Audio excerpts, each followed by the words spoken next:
Salute. The streets are buzzing. How's everyone doing on this fine evening? Hope everyone is doing well. Let's get ready to chop this thing up. Knicks' final Summer League game is in progress, but I'm decided just to come on earlier because the Knicks have decided to sit out a lot of their big names, or the bigger names of the team, and the Knicks are down. It's halfway through the third right now. We saw Isaiah Roby in a walking boot, so we'll wait to see what happens with that. We haven't heard any update, but hopefully it's nothing serious. But the positive for me, the way I look at it is they've seen enough. We've seen enough. We talked about it last night. Charlie Brown Jr. showed out, 27 points. Tonight's game is about Trevor Keels still in the mix. Skepensev is playing, and the rest of the squad getting some burn. So salute to these young players. Battling, playing hard for their futures, their NBA careers, all their aspirations, and all of that. Tonight we'll go through the latest, basically going around and talk about the news with the trade report that came out earlier today from Mike Scotto, Hoops Hype. The Knicks discussed the 3-team deal with the Phoenix Suns, the Indiana Pacers, which would have brought Payne to the New York Knicks, along with a 19 milli traded player exception as well. We'll talk about that. The Knicks are also monitoring free agent bigs, including Gorgui Dieng, Derek Jones Jr., and they also saw unrestricted free agents work out Harry Giles and Alize Johnson as well. We'll chop up, based on the Summer League grades, who I feel is going to get a two-way spot, who I think, is probably going to come into training camp with an Exhibit 10, and the other latest with the other roster spots as well. How's everyone feeling in the chat? Happy Saturday night. Yeah, I had to come on earlier because I'm not going to sit and watch the rest of this Summer League game waiting on the outcome. But we can give our grades, or my grades from what I've seen in Summer League so far, and this latest deal. Ed, salute. Dermot, Anthony, Dirty Dancer, salute. Big Task. The streets are buzzing. Best believe that. Off-season hype. Yeah, it's good to actually hear some, confirmed reports. Mike Scotto, Hoops Hype, Stefan Bondi released something, of course, a day ago, 2 days ago. And the latest, Ian Begley continues to drop. The Knicks are active. Either way you look at it, which was we'll go back to the initial reports with Jake Fisher, Yahoo Sports, because this aligns basically with Mike Scotto's report today. That is that the rival front offices, continue to say that the New York Knicks remain engaged on multi-team frameworks for an Evan Fournier deal, right? And then today, Mike Scotto talked about it. There's variations of the talks also involve Jordan Nwora with this Evan Fournier trade. Now, what purpose would it serve the New York Knicks to pull off a trade like that? And firstly, I do expect Evan Fournier to still get dealt before the season begins, purely for the fact is, they can create that cap space. Now, Payne, the New York Knicks, as currently constructed, this roster would not have any use for Payne, in my opinion. They could be thinking otherwise, but that's just my opinion. I think most of yours as well. The reaction was, what are we going to do with a Payne? But, there's a couple ways this could go. It might mean Emmanuel Quickly. They're looking to, maybe sign and trade him. Or it could just mean they're going to take on Payne to get rid of Evan Fournier's salary and open up the $19 million trade exception. That's the two ways I take it. How do you guys take it, fam? Anthony says keep IQ. Yep. Yeah, Ed, how true is this rumor with Evan? It's very true. Like I said, I just went through two reports that basically align each other with two different outlets: Yahoo Sports, Jake Fisher, and today Mike Scotto of Hoops Hype. So the league, continues to, hear from the Knicks talking about an Evan Fournier deal and are open to being multi-team framework, which is exactly what we heard today with the Phoenix Suns and Indiana Pacers. Um, so the deal reportedly would go Fournier, expiring salary. Indiana basically get off of TJ McConnell's money. The Phoenix Suns will get, a solid pesky backup point guard defender for their depth run, ideally, for their title run.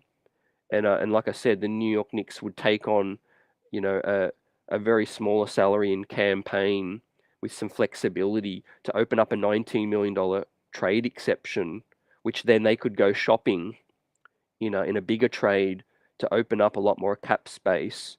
And like I said, we'll go through who I think's locked up a roster spot and what we could see come with some possibly available roster spots. Dirty salute. The Phoenix deal would have been stupid. The trade exception, yet not as good as movable salary. Yeah, that's one way to look at it as well. It's got to be more layers to it. And on the surface, we see what we see, but we talked about it last night about Evan Fournier's comments. The fact is he really wants to be out of here, and I think what the Knicks don't get enough credit for, they usually, work with a player to find them their scenario, their desired scenario. Um, you know, we easily, we had a situation with Derrick Rose. We let him go to where he wanted to go. I think we want to do a solid for Fournier. Tony Bell, salute. What's good? Um, we better hope that we don't assist Miami to get Dame. Facts. Definitely. Yep. Isaiah Roby in that walking boot, like Alan says, salute. Unfortunately, um, hopefully it's nothing serious. As we see, just Trevor Keels, basically Skepinsev, Michael Foster Jr., QJ Peterson, Marcus Garrett, uh, continue to try to get some reps and impress. But yeah, I take it as a positive, especially with Charlie Brown Jr., because, they saw what they needed to see last night. But Jalen Martin already sat last game, so he was already shut down. They're committed to him. And Charlie Brown impressed. I think he's going to come into camp. We'll talk about that in a minute. And I think Isaiah Roby is probably going to still get a camp deal, but he's in a boot tonight. I was tuning in. I was really wanting to see, um, what we could see again from another performance from Isaiah Roby. The other bit of news coming through as we continue to talk about the latest, the Knicks reports coming through that they're very active, trying to see what they can do with this Fournier salary and fill out the rest of the roster. Keith Smith from Spot Track, salute to him, the great work they do. That's my go-to for looking at the salary cap stuff. As we talked about Summer League, these guys are amongst it. They're talking to executives, sources with the teams, etc. And he's picked up some intel. Hearing from a Knicks source, the first point says landing DiVincenzo. From the Knicks' perspective, adds to their depth on the perimeter. We have a lot of options, 1 through 3 now. It's our deepest spot on the team, yet we can't doubt that. I think there's a lot of undersized guards, a lot of bodies. Part of me is really feeling like the Emmanuel Quickly extension and possible trade is going to come up in the next 6 to 12 months, which is why another reason people have talked about Fam DiVincenzo coming in, and why that's another kind of undersized double up. Another quote from a Knicks source: it was time to trade our beloved Obi Toppin. He needed to play more, and we're committed to Julius Randle. And it does leave us with a bit of a hole at the 4, but that's something we can figure out going into the season. So I don't know about going into the season. I would prefer us to figure stuff out before then, but that makes sense what they're saying. They haven't sorted the backup 4 yet. But yeah, you guys tell me what you think about those quotes with Obi.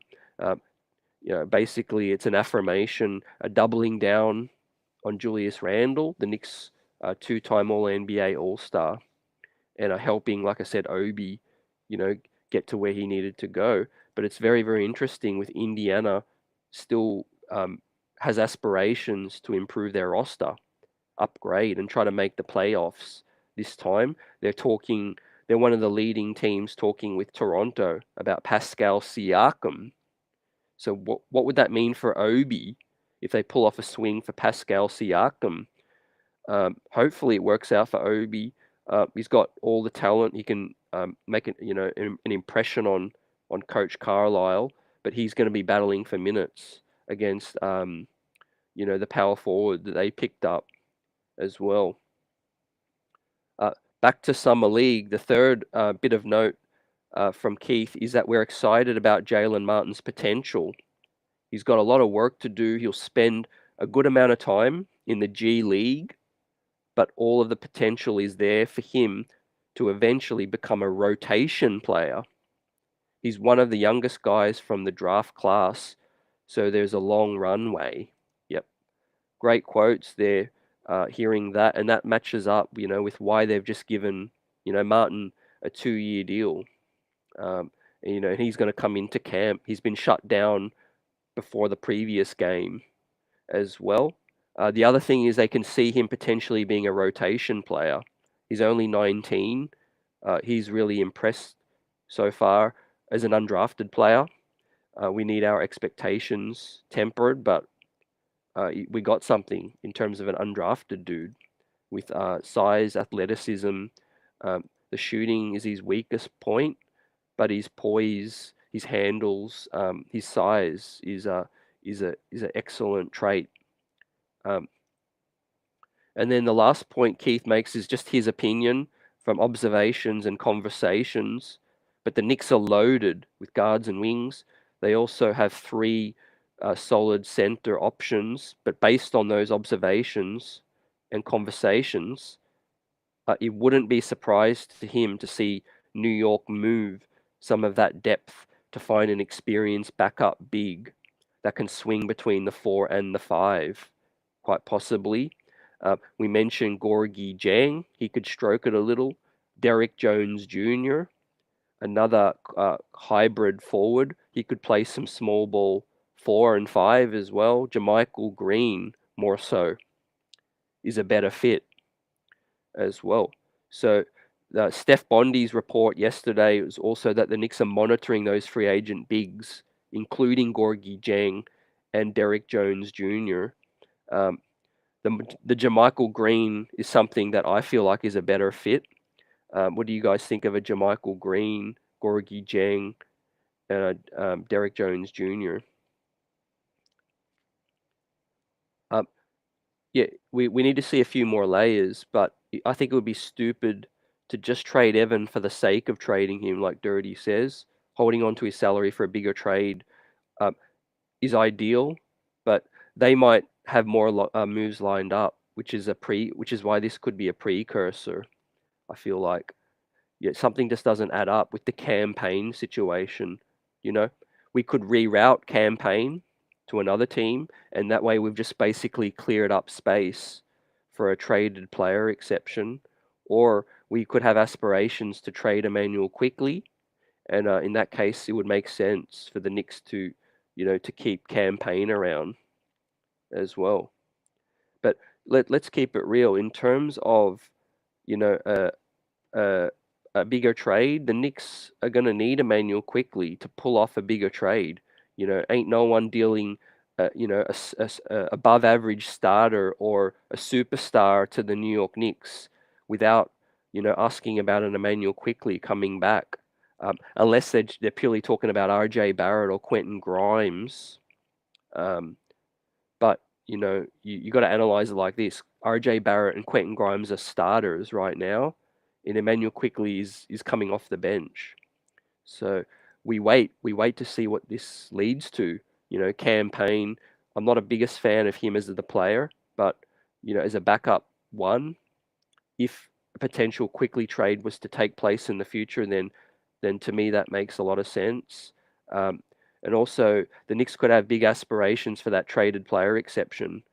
If they could somehow flip Fournier, to get a much bigger deal, then that's going to be a situation that is going to help us put together an even stronger roster. As you see, we'll go through the roster and the grades right now. But yeah, those coming through, appreciate you. Salute to the chat. How we feeling? We're going on early. The final Summer League game is in progress, but the Knicks are sitting. Jalen Martin, Charlie Brown Jr., Isaiah Roby is in a walking boot.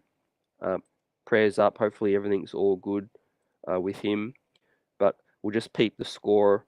The Knicks are down 61-70 with 8 to play in the fourth. The chat continues to watch along or listen. Appreciate you. Or just peep the box score as well. We have Michael Foster Jr. at the top scorer on 17 points. Trevor Keels has 15 points. QJ Peterson with 12. The center Dynamo Skapantsev has impressed some. He's had 5 rebounds, 2 assists, and 5 points. But like I said, Jalen Harris, Charlie Brown, Jeffries, Martin, Roby are all sitting. Khalid Moore, Marcus Garrett getting their opportunities, which is good for them. We have that, one of Trevor Keels' points there on screen. But in terms of my grade so far and what we've seen, I've got to start with probably the most impressive guy is Charlie Brown Jr. I've given him an A, but just in terms of my expectations coming in, he's been the most consistent guy in all 4 of the games he's played. I'll give Jalen Martin a B+. This is relative to my expectations coming in. And I'll give Isaiah Roby a B. And Skepinsev a B as well. Daquan Jeffries only played 1 game. In the first game, he looked excellent. So overall, I'll just give him a B as well. And Trevor Keels is getting a C so far. He's had 1 solid game. Tonight, he's putting up some points as well. Let's get to the chat. Appreciate everyone coming through. Streets are buzzing, smashing that like button. Anthony says IQ is improving every year. It would be fools to trade him. You got to give up some to get some. But yeah, I agree with you in terms of it would be a tough pill to swallow. Emmanuel Quickly is improving. He's a starting capable player. Or looks to be in the future as well. And if some team does get him, they're going to be getting a stud. Disappointing playoffs. But I also made the point too, could this possibly be Emmanuel Quickly's highest trade value? Prior to an extension, he's not getting paid the max, but he's performing like a starting quality player. And that's going to be enticing to a lot of players. Like Gerard notes, Roby had surgery recently, so that could be one of the reasons why he's in the boot, fam. Maybe just protecting that ankle. Hopefully just soreness or something, or just recovery. But Isaiah Roby, I think, will be in camp. Dirty says, I've got no interest in trading IQ for anything but a superstar. Advanced stats say he is a stud, but still getting better. 100%. And I think that's the way they look at it too. If you look at it, Worldwide West is a huge fan. Tom Thibodeau is a huge fan of Emmanuel Quickly. Got huge fans in the front office. And that said, I think he's not going to be traded unless it's a starting player upgrade. It makes no other sense to get rid of, our best depth piece, our 6th man. He improves as well with the shooting. He's got the skill set, the defensive side, um, all over the place. Um, Alan chimes in on the thoughts of maybe Harry Giles, Alize Johnson. The Knicks are obviously doing in work, being active to try to see if they can bring in some supplementary big men. Harry Giles is, of course, was a high draft pick for the Sacramento Kings. Has bounced around the league and fallen out of the league at the minute. Um, as is Alize Johnson, who had an excellent season with Brooklyn Nets, I think 2 years ago.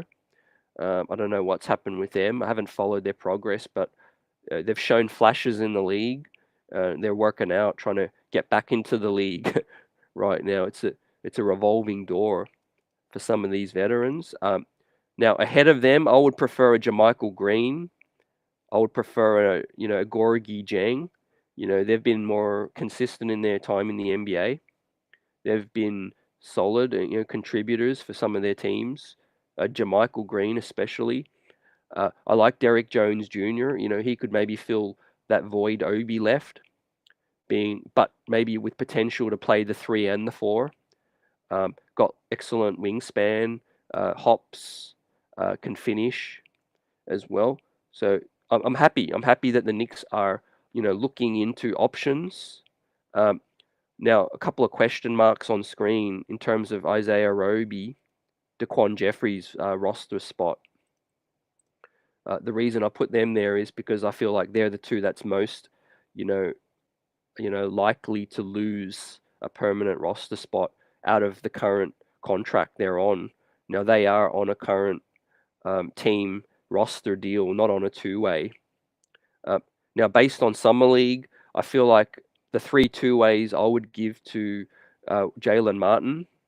And then the second one I would give to Charlie Brown, and then Jacob Toppin, I think, is currently on a Exhibit 10 only. But I think, given his play in college and his potential, I think he could earn that third two-way. I want to hear your thoughts. You guys let me know based on what you've seen. And then Exhibit 10, it makes sense for Trevor Keels. He'll be in camp on Exhibit 10. Exhibit 10 basically allows the team to pay you, let's say $30,000, $40,000 to play for 4 weeks or so in training camp, and then you cut them, and then they can be a feature in Westchester. So it's basically just a make good deal to give them a little bit of extra bread so that they can end back in Westchester for the season. And then Skapensev, I think he's deserved enough to come into camp. He's playing tonight, so we'll peep the stats. But Dwayne Washington as well.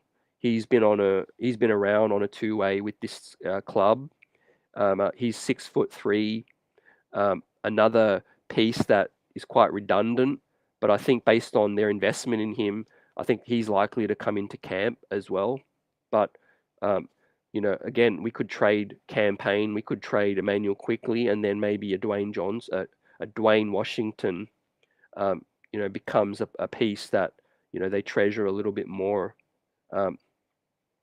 So that's my thoughts on terms of camp deals two ways. What does the chat say with that? Keith says that we need a wing. I could care less about a backup 4. Yeah, what do you guys think about Derek Jones Jr.?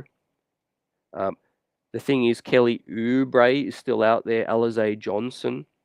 But that could mean why this Fournier three-way deal has been discussed, because that's going to clear up some salary space for a potential Kelly Oubre as well. But yeah, I agree that the New York Knicks do need an extra wing with extra size, because RJ Barrett is the current tallest. Yeah, I wouldn't be mad if they got Derek Jones Jr. I think Kelly Oubre is another one.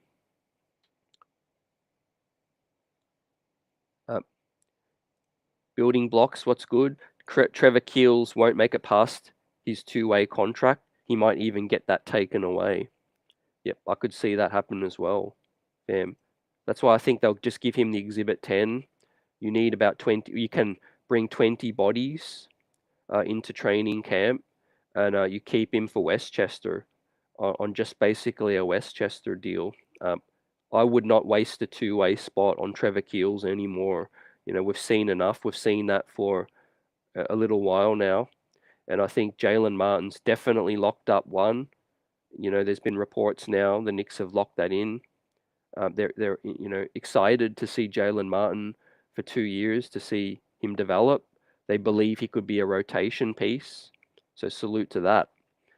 Charlie Brown I know he's 26, but based on his play and last night, you just can't go past that.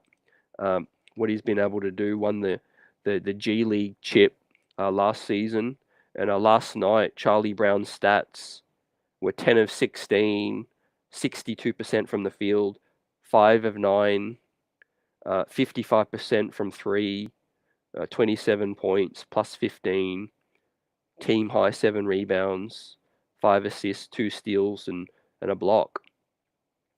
So yeah, to me, Charlie Brown's done everything you want to see for a guy like that.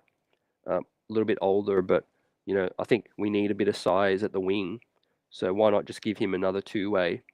And then I'm excited to see what Jacob Toppin can bring to this team. I think given the fact that they traded Obi and there's a little bit of sourness between that, I think the front office could do worse than keeping Jacob here around with the squad on a two-way, and let's see what he can do with Westchester as well. And then Skapinsev, Trevor Keels. We'll just peep the score. And our scores are tied, 81 apiece with 2 minutes to play. So the Knicks might end up being in the winning column again. QJ Peterson, the spark plug point guards, put up 23. Trevor Keels has 15. Michael Foster on 17 still.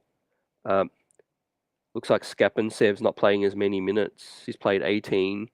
He's got 5 points and 9 rebounds. So yeah, that's solid numbers. 9 rebounds plus 15. So he's led the comeback. We have Trevor Keels in the minus 14, Foster minus 18. So clearly the bench lineup has brought the Knicks back into the game as well. Skapintsev's doing well. So I expect, I believe he's deserving of a camp deal based on what we've seen. Another 7'1" body, that has a decent touch around the bucket, but a great feel for passing, which we've seen in the last game. We'll just double check his numbers from last night. Yeah, Skapintsev had 4 assists in 22 minutes, and he had 5 blocks. So the big man's been putting in work. Skapintsev, so salute. That's good to see, and I think he's deserving of it. What do you guys think of the grades as well? You can't overanalyze it too much. We've only seen, some highlight plays here and there, but Charlie Brown sitting tonight lets me know that we could, indeed see him in camp because, tonight they've given, that opportunity to someone else. They've seen enough. Roby's in that walking boot. It looks like, he's recovering from the surgery still, but I like what I saw from Roby last night. A guy who can push the break, can shoot the three a little. He's definitely worth, bringing in, to camp as well. But his spot is still in doubt because the Knicks are monitoring free agent bigs. Jang Jones Jr., Jermichael Green. Who else is out there? Dwayne Dedman. Hopefully they bring in someone who can shoot, not just a big man who can rebound. But yeah, we need someone who can shoot as well. So yeah, Fournier, they continue to discuss that. And let's see. Jax with the super chat. Let's go. Appreciate you. How we feeling? Kelly Olynyk with the New York Knicks. Our new Taj Gibson, Fournier, Sims, Dallas for Kelly Olynyk. Yeah, and Fontecchio, another wing. Salute, salute.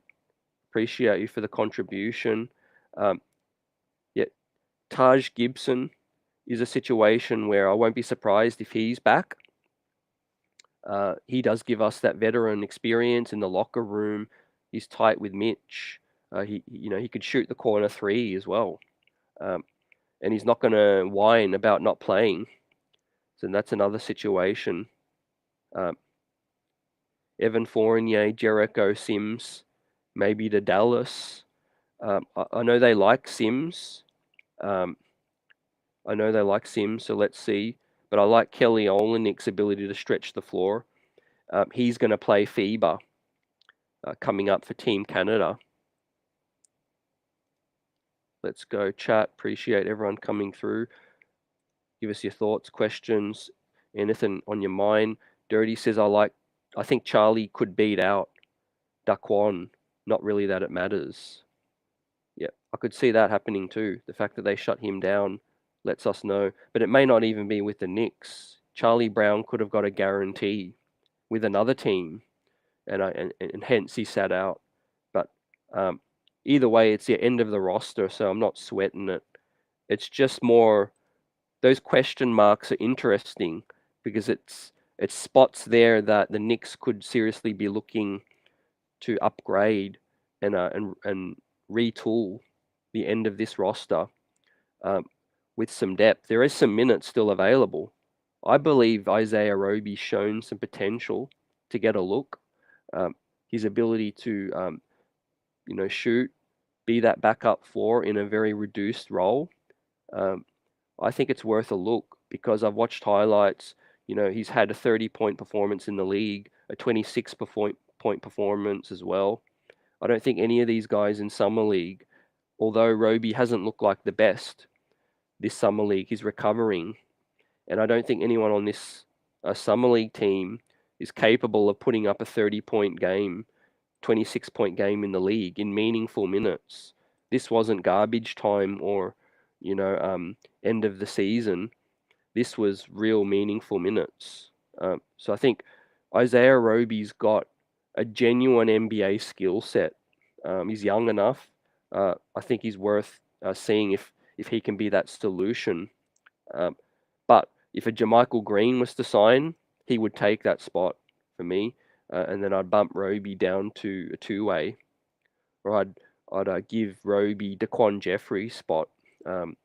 It's purely a crowded house with Jeffries and the guards, 6'5". How many dudes that are 6'4", 6'5"? We need more guys 6'6" and above. So I think Charlie Brown is deserving of a look on the two-way. Key says, to be perfectly honest, I'm not that high on anyone on the Summer League team. With that said, the expectations are real. Jalen Martin looks like the best long-term prospect, I think, for this club, based on what he's shown us. But again, he's raw, he's 19, and we wait to see, him develop further. But it'll be cool to see him, light it up in Westchester and kind of come up and down if he is on that two-way. He does look more advanced than a genuine 19-year-old, based on his play over Summer League, and I've given him a B+. I'll give Charlie Brown Jr. an A. Now, the current score with 20 seconds remaining, the Knicks are up 86-84. So the Knicks might pull out their third win of this meaningless game. QJ Peterson is absolutely on fire, 8 of 14 and a 3 of 7 from deep. So he might earn himself an upgrade, a live upgrade of his grade with 25 points, jacking up all the shots and some. With Keels, my biggest concern is his defense, as he's still minus 14 on 15 points. Trevor Keels' defense is concerning. His conditioning, his dribble, a lot of things he needs to develop. but he just doesn't look like an NBA player to me. Um, I don't know about this talk about does he look 6'7" now? I don't know, man. He still looks like he's 6'4", 6'4", 6'5". Uh, if he grows to be 6'8" one day, then we'll revisit. um, that's why I said the Knicks could still keep him around in the system because of his age. That's why I think he's going to get a camp invite. I don't think they're just going to completely cut him immediately, bring him into camp together with the Skapinsev, Dwayne Washington. We have 14 roster spots, so that means that it's 20 in total, if that's the play. With the 14 roster spots, we could still add the 15th dude as well. As we continue to talk about the reports coming through, I'm glad that the Knicks are still aggressive. I think there's bigger moves in play with this Fournier discussed deal, but it is worth noting now too that Mike Scotto also reports that the talks have stalled. So it's not imminent or anything like that. It's a discussed trade. It may not happen. We know a lot of reports don't guarantee that this trade is going to go down, but it gives you an insight into what the Knicks are thinking right now, what they're going to do with Evan Fournier, and what they're doing with the rest of this squad as well. At the least, Campaign's an NBA rotation piece. Evan Fournier is not currently. So, if you're getting a player who, feels like could contribute for you and you're sending a player that's not, and you're opening up a 19 mil trade exception, that's going to be a play that the Knicks value. Phoenix, of course, they want TJ McConnell. And I think Indiana just don't have any space for him right now. Indiana just want a clear salary. They've got Jerace Walker. They've got Obi Toppin that they might want to extend now. They've got Nemhard. They've got Benedict Mathurin. They've got Buddy Hield. I mean, I think that the next stacked squad in terms of redundant pieces is got to be either Indiana or the New York Knicks closely. In fact, if they get Pascal Siakam, like I said, I don't know what that means for Obi, especially with Walker there. But don't be surprised if Indiana wheel and deal, because we're hearing, Indiana are never a team that likes to rebuild anyway. And of course, they've got Rick Carlisle, the coach there, and coming off a solid season. Indiana don't want to miss the playoffs again. They've got Mathurin, they've got Tyrese now, they've got Miles Turner. They're paying some money to some of these veterans, Yeah, in terms of what Dirty's saying, piggybacking off of that, I really feel like, with Rick Carlisle, that was the kind of agreement. Like he doesn't want to sit still for too long. And I think they know that they can push for a playoff spot with that squad now. If you think about it, with an injection of youth of Toppin, Walker, Nemhard, Mathurin, and all of that. But they would miss, I think, TJ McConnell's backup play. So yeah, it's going to be interesting. It did kind of make me raise an eyebrow when this was reported, because Payne doesn't really have much of a fit with us. Evan Fournier doesn't fit with Indy, but it's the expiring salary that fits. I think Phoenix would truly only be the team getting a player that they have value with in terms of plans to play. What's good, Darren? Salute Rashad. Knicks won. And Jarvis LaFleur, what's good? The chat's buzzing. The New York Knicks Summer League score. What's the result? Final game. Denver Nuggets in the lead now, 88-86 with 10 to play. Game's going to end any minute. Looks like Skapinsev hit some dimes as well. 4 assists again. 9 rebounds. 2 offensive rebounds as well. Shriver got in the mix. QJ Peterson lit it up, of course. So let's see.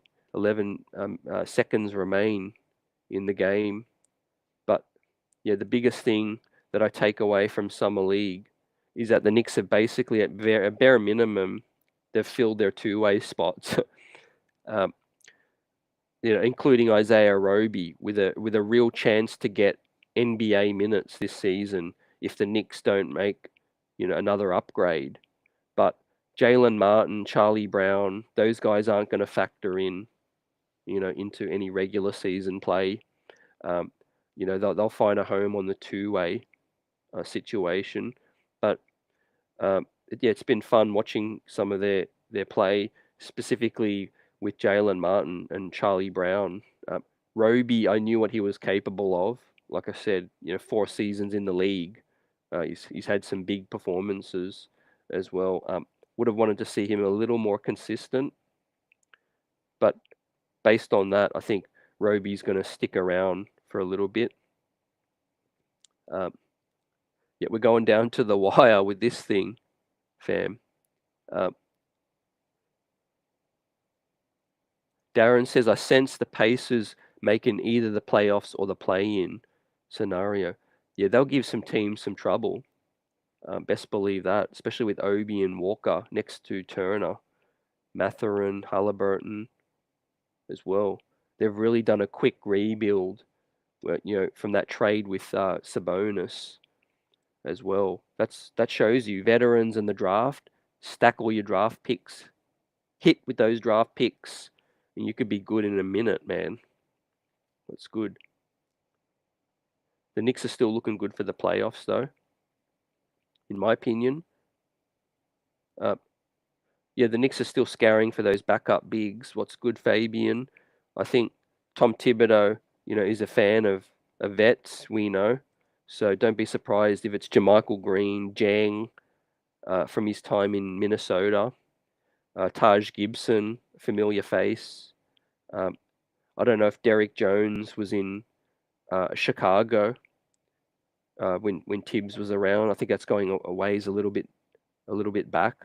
But in terms of predictions, I think the Knicks are going to trade Fournier before the season begins. The salary, whether it's to get a trade exception, there's a lot of ability to create some space, I think, and shore up the rest of this roster. Whether it's that Doug McDermott swap, even for another expiring salary, I think the number one aim is they want to help out Evan Fournier. I don't think they're going to do it to their detriment, but their top aim is to, I think, get Evan Fournier out of this locker room because frustrations are going to boil over. Let's keep it a buck. This is a veteran, in his prime still, back end of his prime, who can still shoot, earning 18 million. He doesn't want to just be sitting on the bench for an entire season coming up for a winning team. I think so. Yeah, these reports are all adding up, and they're all lining up. So look out for that. Look out for the the Evan Fournier trade to actually happen. But yeah, you guys are making excellent points about is it wise to make that trade immediately? Should we wait? It's a situation where we might find other uses for that expiring money, down the line, and that's true. I think that's a situation that more options are going to come up, as you sit tight, weaponize that money coming off the books. So my thinking is, unless it's to open up the space to make an imminent move, such as an OG trade or another bigger upgrade in mind, let's just sit tight. Let's sit tight with Fournier. But yeah, Isaiah Roby, we could definitely upgrade him at the backup power forward spot. Harry Giles, has a lot of NBA talent as well, highly drafted, as well as those other bigs.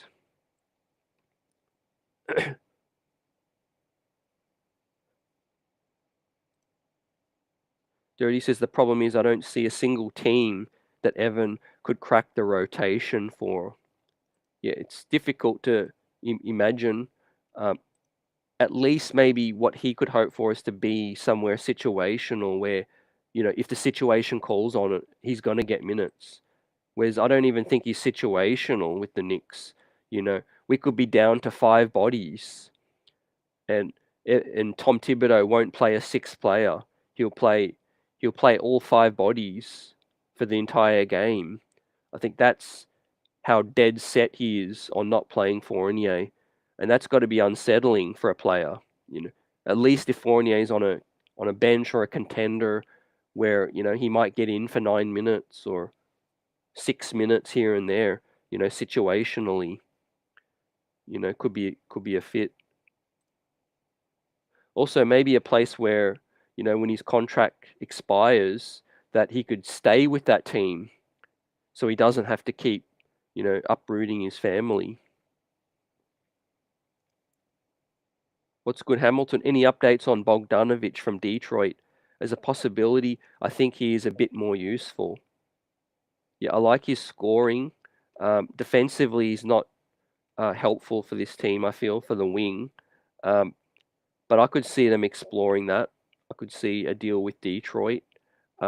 Scott Perry's not with the organization anymore, who was our connection to Detroit. But Bogdanovic is a veteran. We know Tibbs loves that.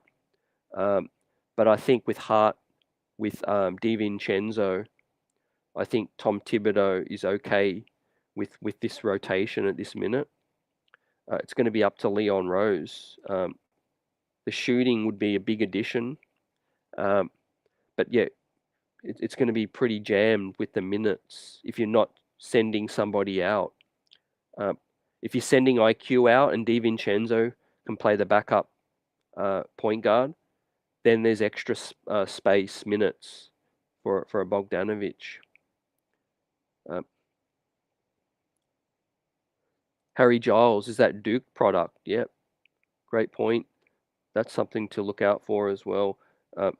Now, I don't really think the Knicks went out of their way to look at Harry Giles and Alizé. I think it was set up as a Vegas workout, and the Knicks happened to, have a couple of roster spots still to fill.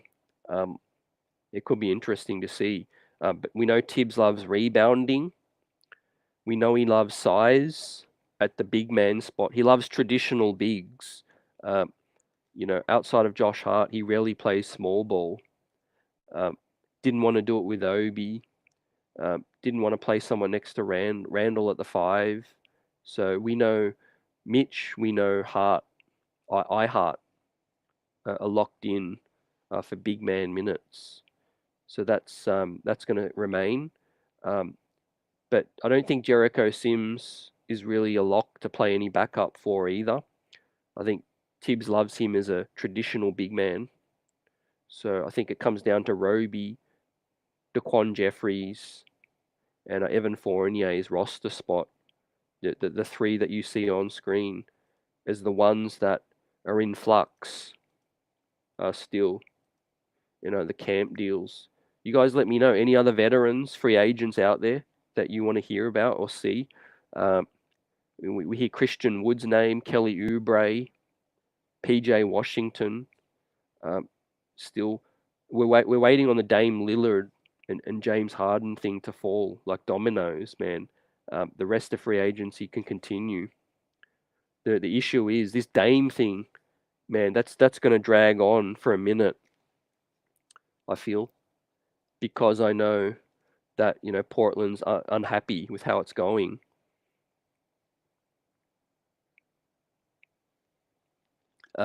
There's no rush. They're going to probably do the deal, but they're going to wait till camp, all the way up till training camp, I think, fam, to get the best value that they want out of this situation. Once the roster starts to settle a little bit, we'll do a conversation around the East, who's really made a leap. No one's really made a big leap, I feel, but I think I could see Cleveland holding onto their spot. I think they've slightly improved. I think Indiana have improved slightly. but I think Toronto has taken a step back. Um, I feel like they're going to do that deal with Pascal. I don't see Pascal coming into the season. Uh, Looks like they're motivated to get that move done and invest in OG. And I think they're going to invest in Scotty Barnes, those two. Um, so yeah, PJ could be nice, but with no minutes for him at the minute. Yeah, it could be consolidation, possibly coming. Um, but yeah, I could see IQ staying for another year, or I could see him dealt in the next 12 months. So that's going to be interesting. Again, this campaign thing just seems a little fishy um, in terms of us discussing bringing back a backup uh, point guard when we don't really need to trade Fournier just for a traded player exception and campaign. Um, Yeah, it could be interesting. Maybe I don't know if if the report mentioned the Knicks are getting any draft compensation. That would be nice. Um, I think the report did mention that it would be Indiana getting the draft compensation to take on Evan Fournier, which doesn't make any sense because, yeah, again, Fournier's the expiring salary. Why would Indiana be getting draft compensation? So maybe that's where the deal fell apart in terms of that. I could see why Phoenix want TJ. Uh, Boston's depth has gotten worse, losing Marcus Smart and Grant Williams. Yep. Let's see if KP doesn't stay healthy. Then they're in a bit of trouble. Malcolm Brogdon as well. Yep, definitely. That's a good one. I agree. I hadn't thought about Boston a lot. It's funny because in the minute they made the KP deal, pundits like Stephen A and some others put, the Boston Celtics chances at a chip very high. Um, but it's interesting. Philadelphia are definitely in a situation where there could be worse, severely worse. Yeah, Hamilton says Indy got the nice young team. Key says they're going to pay IQ. I think that would be wise. Either pay him and trade him later, or pay him and keep him around. But what do you feel? You feel like RJ Barrett is going to be the centerpiece then in a trade for an upgrade. We keep talking about it, but it might be another year away. I don't see Devin Booker going in a minute. I don't see the Knicks being interested in Karl Anthony Towns yet. Um, Zach Levine's not coming at this stage. Uh, we wait. Maybe they're going to wait to see what happens with Giannis and Joel.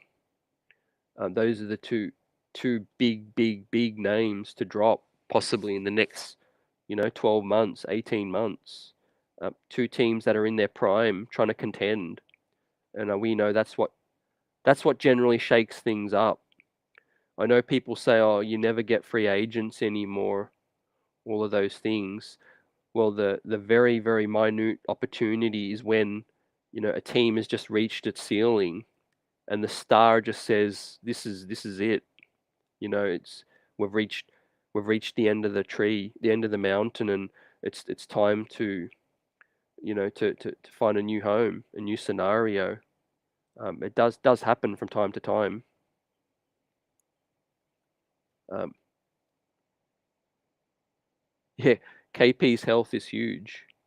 Killer salute. Hartenstein's locked up. Yep, one more year, so he's an $8 million expiring uh, after this season. So I think they could lock him up as well. He's a CAA dude.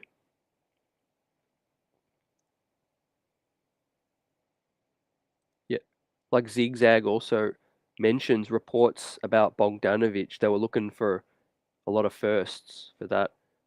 Yep, GM's overvaluating their players right now. Um, and we always mention this, but the Knicks it's difficult for us to make deals because other teams don't want to help us out. They don't want to do favors. We know the New York extra tax is slapped on us, and we know that other GMs also undervalue or have a tendency to undervalue what we have. Um, prime example, I'd love to know what GMs would offer or think of Mitchell Robinson's value just on his own. Um, there's been no trade talk about Mitchell Robinson straight up. $15 million, one of the best contracts in the NBA. I know, teams don't value big men as much as they used to, but I'd be interested to see what trade value would a team offer a first round pick for Mitchell Robinson? Would they offer 2 first round picks? Would they offer no first round picks? That's an interesting situation with Mitch. I think Isaiah Hartenstein would be on the market, would be a player that could net you 2 second rounders at least. One of the best backup big men in the league. I could see a team, ponying up a couple of seconds.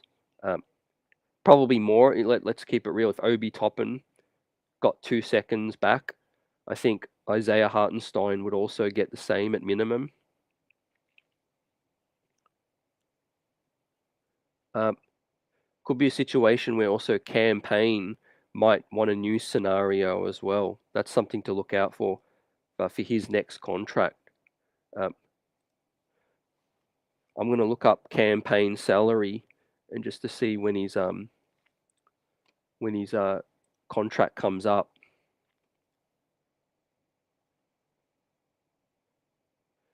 So this upcoming season, Payne's going to earn $6.5 million.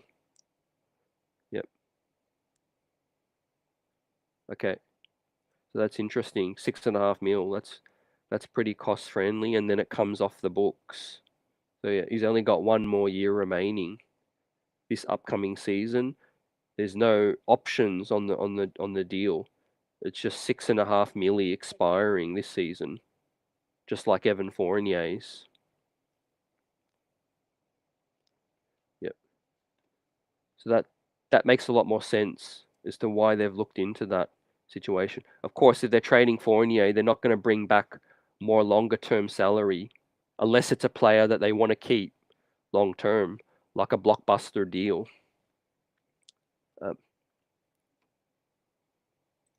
Knicks one today says, won't be surprised if Barrett for Anunoby happens at some point.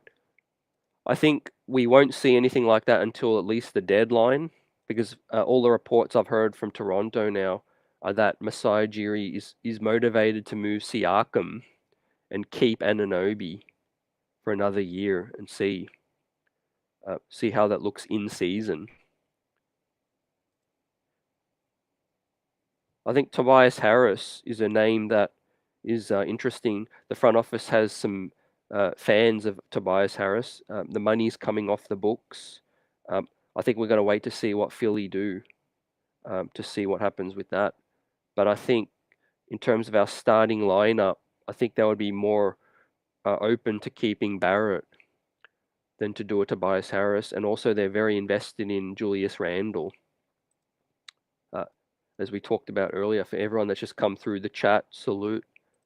Appreciate you rocking out Saturday night. Yeah, as we talked about it, the spot track insight from Keith Smith coming in is that it was time to trade Obi. They're very committed to Julius Randle. It does leave us with a bit of a hole at the 4, but that's something we can figure out going into the season.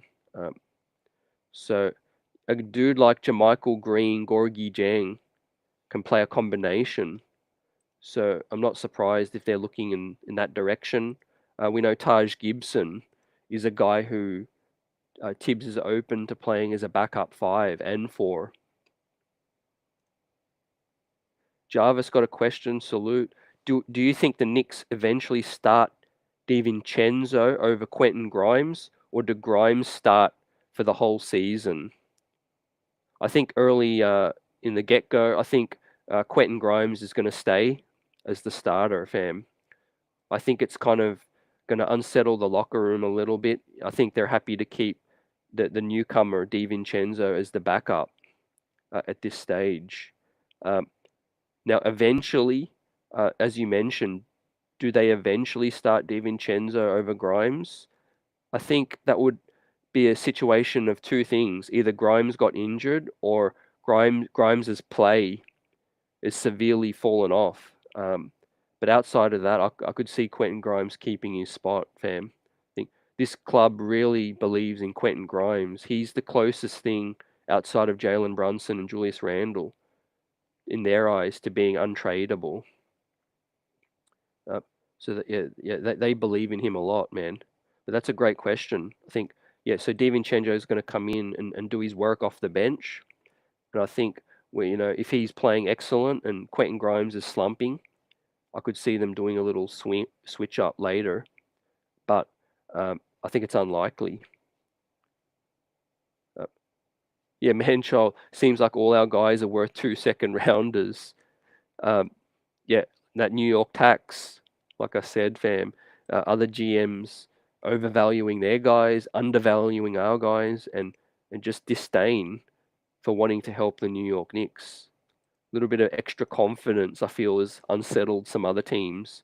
I think the way the Knicks are working, they're operating different. Worldwide West, Leon, with the agent connections, they're operating with bravado around the league, I think.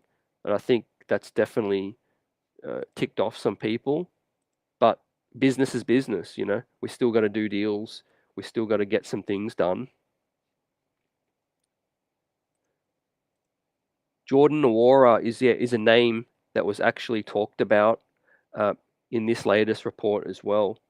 I appreciate you for mentioning that, fam. As I bring up the full report.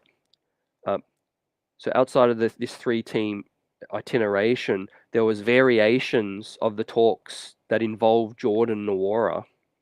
New York would have created a player exception over $19 million. Jordan Nwora has lit us up a little in the past. He's got extra size. So there's discussions, there's itinerations, man. Salute King Puppy. Appreciate you coming through. How you been?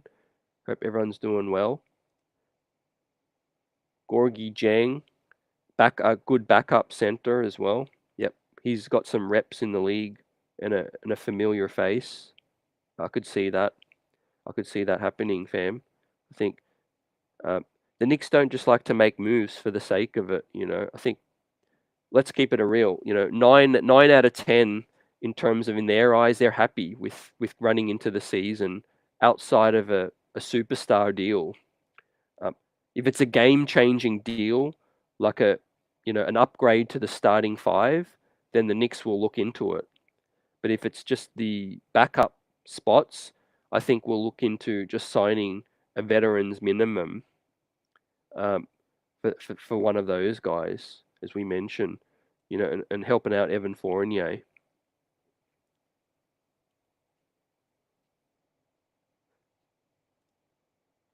I haven't peeped his recent stats, but he's got the shooting skill set, big enough to play some 4, definitely. The truth is, like Keith and the chat have been mentioning, Knicks Nation, we still need that true wing, the number 3, which something got to give with RJ and Quentin Grimes with that situation. I know RJ is our temporary 3-man, but do you guys feel like RJ is the long-term solution at the 3 for this team, or do you feel like if he's here, he should go to the 2 and be a true shooting guard for this team? Like I said, decisions got to be made eventually. They're evaluating Quentin Grimes. Best believe he's extension eligible coming up towards the end of the season. So time don't stop for no one. We've got to make decisions. We waited too long on Obi, and I think that's why we're going to see a big trade in this next 12 months. Consolidation as well. I mean, not only do the Knicks want to upgrade their starting unit, but they want to take care of some of this asset management, in this situation coming in. But it helps that we're a solid team. It helps that we're competing for a deep playoff run as currently constructed. We're not in any immediate urgency this season to get some to shed a contract or anything yet. Unlike the Toronto Raptors, we don't really have any unrestricted free agents coming up. What are your thoughts on RJ too coming in? Obviously, there's FIBA coming up, which we talked about. There's some big moments ahead for Team Canada coming up in FIBA with the squad. Dylan Brooks there, Lou Dort, Shea Gilgeous, Jamal Murray, Kelly Olynyk, like Jax mentioned, and some other dudes, Corey Joseph, O'Shea Brissett. There's the lineups, the units, and I think it's going to be great to see this squad compete in terms of the New York Knicks, the Team USA. Right, we're going to see Brunson, we're going to see Josh Hart, we're going to see Barrett put in those reps. I think he's gotten better every year in the league, and the story's not written on RJ Barrett yet. But for this organization, a decision has to be made with the 2 and the 3. Is Grimes your long-term solution at the 2, and then do you look for a traditional wing at the 3, or do you bump RJ to the 2, trade Quentin Grimes in a blockbuster deal, and upgrade the 3? The Knicks are going to be looking at something right now with things coming to a head. Yet Manchild mentions Bogdanovic. We spoke about him earlier in the show. He's a player you would like them to trade for. He's the true wing. Later end of his career, shooting is there. The defense is a bit up and down. The New York Knicks lost their final Summer League game 86-89 final. But I shout out to everyone that put in work with those guys tonight. Yep, box score pretty much the same. So the standouts: Jalen Martin, Charlie Brown, Isaiah Roby. But I think some dudes are going to find themselves on a two-way. Salute to the chat. How's everyone feeling? Dirty says, I've been Team RJ for a long time, but if they want to seriously win, he has to be traded unless he makes that major leap. Yep, he's locked up on a really good contract, I feel. He's improved every year. He has to show an extra leap this year, there's no doubt about it. But I don't think there's any immediate time ticking yet. While we're still competing for a deep playoff run, we've got to see who the upgrade is. Because if you're shipping out RJ, you've got to make sure the next guy's coming in. And it really doesn't look like OG Anunoby is as serious of a target as previously thought. I think.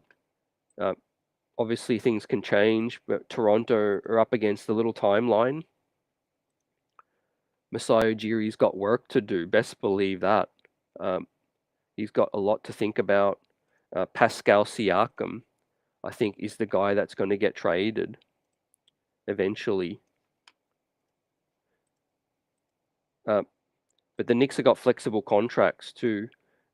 If anything, RJ's play is going to help his trade value as well. When he continues to play well in FIBA, and the shot improves, hopefully comes in, better handles, floor game, all of that.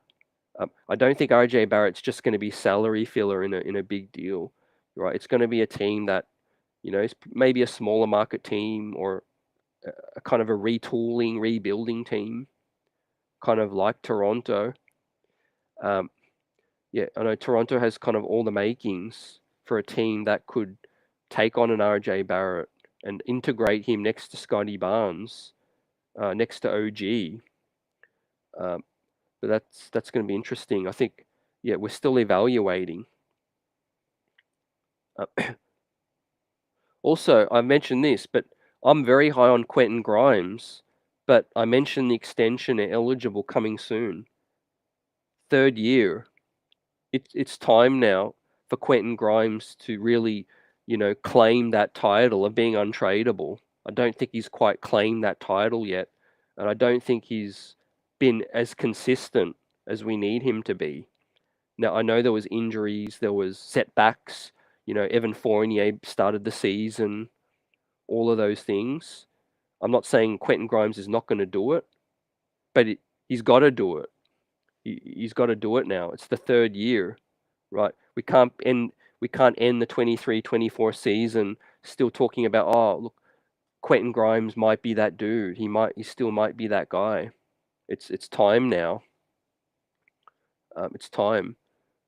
Otherwise, again, we need to make those upgrades. So I think a big season ahead for Quentin Grimes. Just be more consistent. Those numbers go up, and he's here to stay. Thoughts on Julius Randle as well? We haven't really discussed him as much, but as the notes from Keith Smith from Spot Track, highlights in the Obi Toppin trade, Julius Randle, the New York Knicks are heavily invested now, have doubled down on Julius as the starting four. We're at the point now where I can't even think of a trade that the Knicks would do for Julius Randle unless it's to get Joel Embiid in, or unless it's to get a Zion Williamson, which I don't think is very likely. I just can't foresee a trade that the Knicks send Julius Randle out. I just can't envision it. Maybe a Milwaukee if they're going to lose Giannis Antetokounmpo. I think maybe that. What do you guys think? Maybe that's the most likely scenario. But I think Julius is here for the long haul now.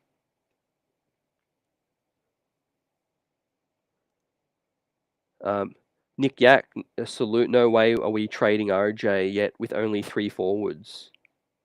Yeah, well, it's most likely to be a bring in another wing, like our OG, possibly. Maybe we do end up trading for Pascal, but we haven't heard any reports yet. Ian Begley mentioned most recently that all things are quiet on the OG front. Yeah. Nick Yak says also RJ's D was better last year, hopefully again. I think it had moments, it was up and it was down. But the frustrating thing, he's got so much potential to be a great defensive player. He's got 6'7". He's got bulk. He's got strength. All of that. It's the foot speed, I think. Yeah, Miles McBride's in the same boat. The exception is he's a 2nd round pick who is on a cheap contract, $1 million, and he's quite situational at this stage. With that said, they're really looking at, players to earn every minute.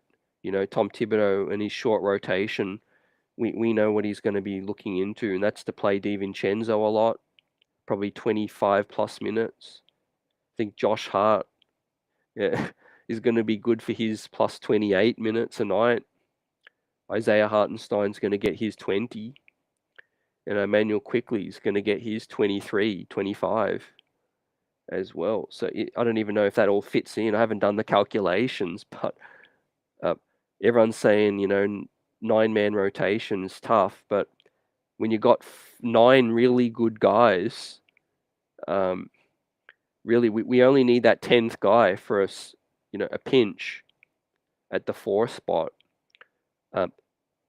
That's why I'm thinking it could be Isaiah Roby, a guy who's not going to command minutes. He's not going to be ticked off if he's playing one night, not playing the other night. Now, if you're a prime backup free agent like JaMychal Green, would going to the Knicks make sense for you? You want to go to a place where you can play a little more. Gorgie Jang, Taj Gibson, those guys might be Those guys might be with backup for, 9 minutes a night, some nights DNP, maybe some nights 15 minutes. It just depends. But Julius Randle's that iron horse. He plays 70 plus games every single year he's been in the league. Knock on wood. But he's always healthy.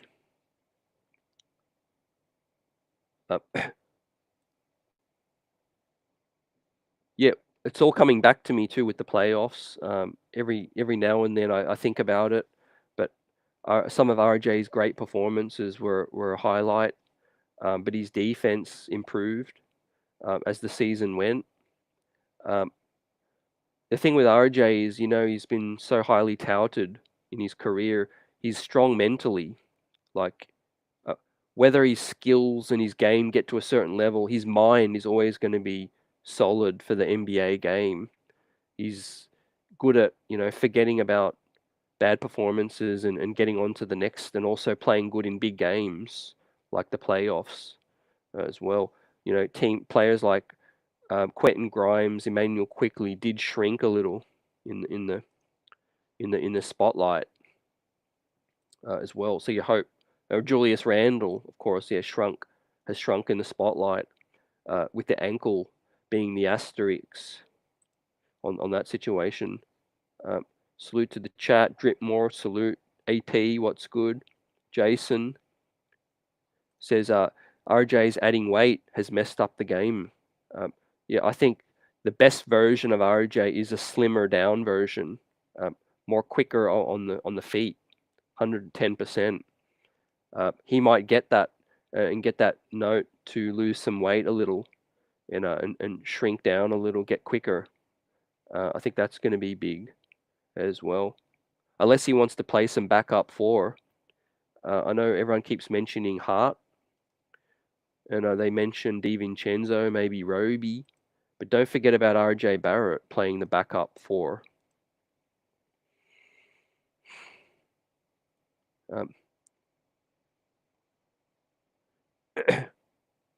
AP says, I just think when you see a player play every day, as opposed to watching them on national TV, you're going to see their flaws. I wonder what it was like for Chicago fans being Jordan every day. Yeah, there's some truth to that. Absolutely. That's why it's good to conversate with other teams' fans as well. There are Toronto fans that are very clear on OG Anunoby's limitations. He's no shot creator. Best believe that. He's an excellent cutter, spot up shooter. Uh, you know, league leading dynamic versatility defensively, but very very limited shot creating. Kind of like a Jaylen Brown. It looks great, looks excellent, looks shiny from a distance, but in a playoff game, when you need to create the shot, and the dribbles, loosey goosey, whiling out, that's frustrating. That's a little bit of KP too. Everyone was hoping KP could be the answer, but again, the shot looks solid from times, but KP can also have his moments. He can frustrate you. Um, yeah, spot on, Jason, about Grimes' ceiling. It always comes back to that. But eventually, you got to achieve the potential. But as of right now, Quentin Grimes has one of the highest ceilings on the team, which is why this club's so high on him, and and very very reluctant to trade him. I mean, even in a Donovan Mitchell deal, we'll never really know. But if the Knicks were so willing to pony up Quentin Grimes, Donovan Mitchell could have been a New York Knick. So it may come down to that, Leon's legacy, with that situation, and yeah, and just being ready to trade a dude at the right time. So yeah, we wait to see these more minute free agent signings. The veterans minimum's going to start to get all that's available. So dudes like Jermichael Green, Gorgie Jang, they're going to have to choose a team. Derek Jones, Kelly Oubre, PJ Washington, Christian Wood. There's other guards. Dragic wants to go back to the Heat as well. Taj Gibson hasn't found a club. He hasn't retired yet. We say this every year, but when new draft picks come into the league, it takes up roster spots. So someone's going to get squeezed out, unfortunately. Someone's going to lose their NBA spot because of some of these young rookies on contracts and stuff. And yeah, every year we see these dudes, Harry Giles, Alize Johnson got to work out. Isaiah Thomas still trying to work, still working out, trying to get back on a team. John Wall still trying to get back on a team. It's tough the way Melo went out too, didn't get a farewell tour. But sometimes that's just the way it goes because, there's only so many teams, only so many spots, right? You can't take nothing for granted right now, which is another reason why the league recognizes this and they've added another two-way spot. So at least some of these rookies, young dudes aren't taking away spots for veterans immediately.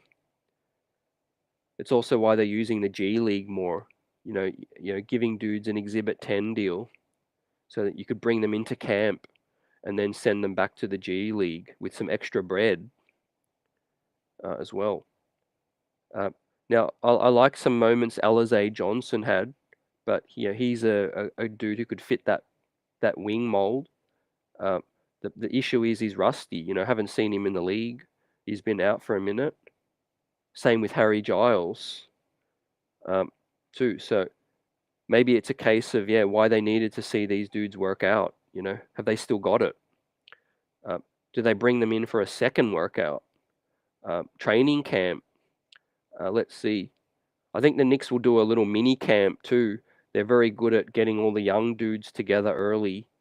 Probably by the end of this month, August sometime, we'll see some of these dudes link up in the gym. The Grimes, the Quickleys, the Jerichos, the Deuces, maybe the Robies, the dudes on the two ways. I think these dudes are going to get into the gym early, as Brunson and Hart tune up for FIBA, along with a Bully Barrett, RJ Barrett, coming in with a great opportunity to impress in FIBA. Three of the top 7 Knicks players, top 5, top 6, top 7 Knicks players are going to be in FIBA. So we're kind of in a situation as fans, we get to see little more New York Knicks ball. So Summer League is officially a wrap in the books. The Knicks went 2-3, lost tonight, but sat Isaiah Roby, I think for load management. He was in a boot. Charlie Brown, Jalen Martin also sat tonight. It was the Trevor Keels, QJ Peterson show. But Trevor Keels still gets a C. Didn't impress me at all. He's a work in progress. And I might lose his spot, I think, eventually. That's a situation where at least we saw Jalen Martin earn himself the two-way. So the Knicks were vindicated by snapping him up, which was great. He had moments. Charlie Brown sat, which I think means he's got a guarantee somewhere. So proud of him, happy for him. And I hope Isaiah Roby's okay as well. I think he's going to be in the mix, to get that 14th spot, 13th spot. Now, I like Daquan Jeffries, but the problem I've got is it's another player who's not going to, even if he balls out, is not going to find any minutes, not going to get any burn behind DiVincenzo, Hart, Grimes, Quickly, Barrett, Deuce, so many guards. If Daquan Jeffries was 6'7", that would be a different story. So look out for that. Jeffries might lose his spot too. It's going to be competitive camp, as it should be for a team that's competing to make the Eastern Conference Finals. We should not be giving out roster spots for free. You got to earn it.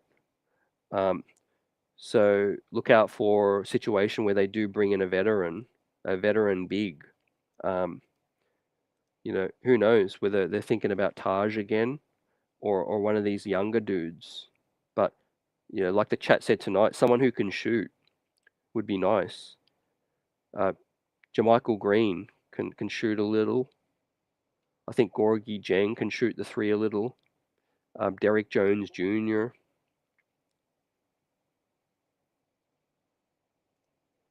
AP salute with the question: do you think the Knicks repeat or they go to the next round? As we mentioned with the East, I could see enough teams that haven't improved and enough teams that have actually slid to feel confident that the Knicks will at least get back to the second round again. How much of a boost is DiVincenzo going to be is going to be one big factor. How much of a better player is Quentin Grimes and RJ Barrett is another thing. I think those two are the swing factors for me, fam, to get us to the Eastern Conference Finals. We need a consistent play in the playoffs as well. We didn't get enough from Q Dot and we didn't get enough from Quick. But DiVincenzo is going to help us win a lot of regular season games. I could see us still winning 48 to 50 wins and hopefully locking up home court.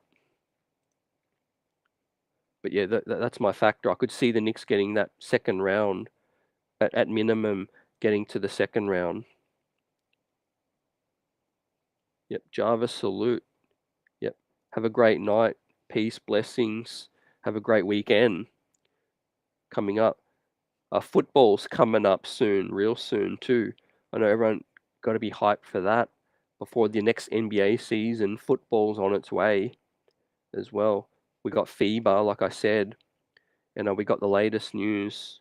Yep, talk around the league with the Knicks trying to make their upgrade, exploring trades. And I think we're trying to do Evan Fournier, that's solid, but also trying to do what's best for the team in the meantime. That's to get rid of him and his salary, but to still keep some flexibility in our play and our salary. To Payne is a tradable piece around the league. Opening up a trade exception would be good, as well as signing another wing or a backup big. I feel for these free agents that are waiting still, because I'm surprised Kelly Oubre is still available. Christian Wood is still out there. We're at Washington. We got Miles Bridges come back on the qualifying offer as well. Roster spots are difficult to earn right now. I think, but yeah, it's good to see that the Knicks are active. That's the way I take it, fam. With that situation, we are ready to strike. Yep, and make even more noise coming in. The streets are buzzing. The New York Knicks have more expectations coming into the season. We continue to chop up the roster movements, what's coming next. But the Knicks are in discussions, three-way deals with veterans, trying to get a Evan Fournier trade working. Things have quietened down a little bit though on the star trade front. Nothing about Towns, nothing about Levine, nothing about Paul George anymore. Teams chilling as well. But Summer League is a big opportunity to network, talk about framework and all of that. So I think that's not dead yet. The Knicks have every intention to upgrade their starting lineup, but it may not come until the trade deadline or in the next 12 months. They want to be careful with who they get in. I think Donovan Mitchell's is still a name to watch. The clock's ticking with Cleveland and the Cleveland Cavs. So let's get it on the next one. Peace. Blessings to everyone out here. Let's get it. Salute, salute, salute. We out.